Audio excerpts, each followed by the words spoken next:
नमः शिवाय। हर हर महादेव। महाशिवरात्रि 2026 आने वाली है। मेरे आपके जैसे घर परिवार में रहने वाले लोग कई बार कंफ्यूज हो जाते हैं कि शिवरात्रि के दिन क्या किया जाए कि हम भगवान शिव के साथ जुड़ सके, उनकी कृपा को प्राप्त कर सके। क्योंकि ऐसा कहा जाता है कि महाशिवरात्रि की एक ही रात आपके पूरे जीवन को बदलने का सामर्थ्य रखती है।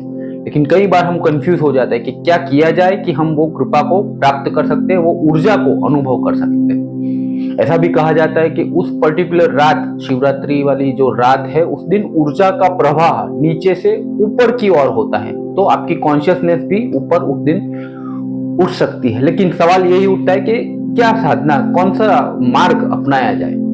तो घर परिवार में मेरे जैसे, आपके जैसे रहने वाले लोगों के लिए एक बहुत ही पावरफुल, शक्तिशाली, बहुत ही सरल साधना। सरल क्यों? क्योंकि सरल है वही सत्य है। मेरे गुरु हमेशा बताते हैं जो सरल है वही सत्य है। बहुत कठिन दम कुछ करने की जरूरत नहीं है।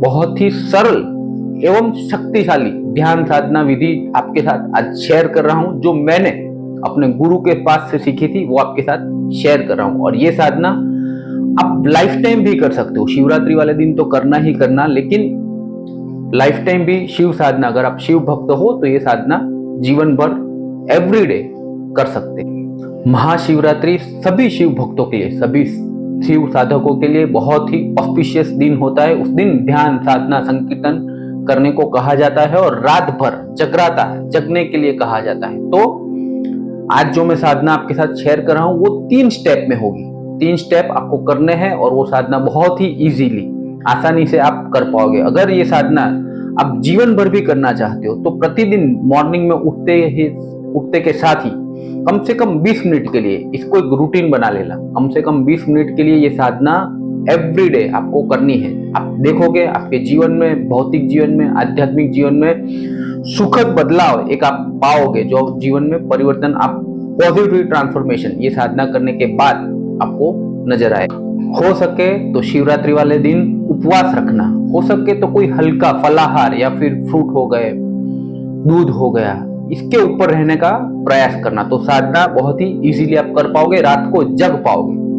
तो 3 स्टेप शिव साधना, सरल ध्यान विधि भगवान शिव के लिए कुछ इस प्रकार से है। सबसे पहला, नंबर 1, एक आसन लेकर के बैठ जाना। आपकी जो स्पाइन है वो एकदम सीधी रहनी चाहिए, आपकी कमर एकदम सीधी रहनी चाहिए, स्पाइन आपकी सीधी रहनी चाहिए। तो नंबर 1 सबसे इजी, एक आसन लेके बैठ जाना है और सीधे बैठना है, स्पाइन सीधी रहे, आपकी कमर झुकी हुई नहीं, ऐसे स्ट्रेट रहनी चाहिए, राइट।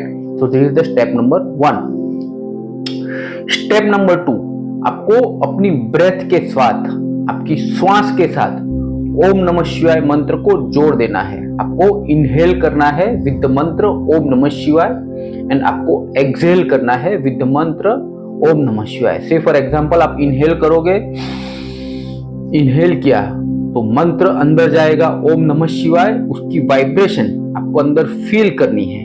और एक्सहेल करोगे, सांस बाहर निकालोगे ओम नमः शिवाय मंत्र के साथ। तो स्टेप नंबर 1, एक आसन पे बैठना है, सीधे स्ट्रेट बैठना है। स्टेप नंबर 2, अपनी ब्रेथ के साथ, अपनी श्वास के साथ ओम नमः शिवाय मंत्र को जोड़ना है। इनहेल करना है ओम नमः शिवाय मंत्र के साथ, ओम नमः शिवाय मंत्र की वाइब्रेशन अपने भीतर शरीर के अंदर अनुभव करना है। और एक्सहेल, श्वास को बाहर निकालना है ओम नमः शिवाय मंत्र के साथ। सिंपल है।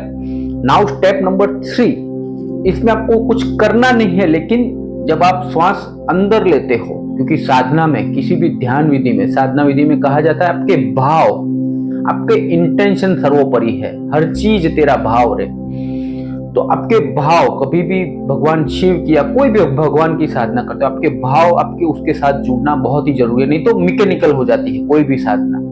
तो आपके भाव क्या होने चाहिए? जब आप इनहेल करते हो साधना करते वक्त, जैसे मैंने बोला, आपको श्वास अंदर लेनी है ओम नमः शिवाय बोलने के साथ, तो आपको भाव ये रखना है कि मैं भगवान शिव को स्वीकार करता हूं। इनहेल करोगे ओम नमः शिवाय मंत्र के साथ, आपके भाव होंगे मैं भगवान शिव को स्वीकार करता हूं। और जब श्वास बाहर निकालते हो ओम नमः शिवाय मंत्र के साथ, तब आपको भाव ये रखना है मैं भगवान शिव को सरेंडर करता हूं, शरणागति भगवान शिव के प्रति। सिंपल है। स्टेप नंबर 3 था भाव। आपके भाव क्या होने चाहिए? जब आप श्वास अंदर लेते हो ओम नमः शिवाय मंत्र के साथ, तो आपके भाव होंगे मैं भगवान शिव को स्वीकार करता हूं। और जब श्वास बाहर निकालते हो, तब एक्सहेल करते हो, तब ओम नमः शिवाय मंत्र के साथ मैं भगवान शिव को सरेंडर करता हूं। तो 3 स्टेप फिर से रिपीट कर दूं। स्टेप नंबर 1, एक आसन लेके सीधे बैठ जाना, पीठ सीधी, गर्दन सीधी और आंखें आपकी बंद रहेंगी और स्पाइन एकदम स्ट्रेट रहेगी।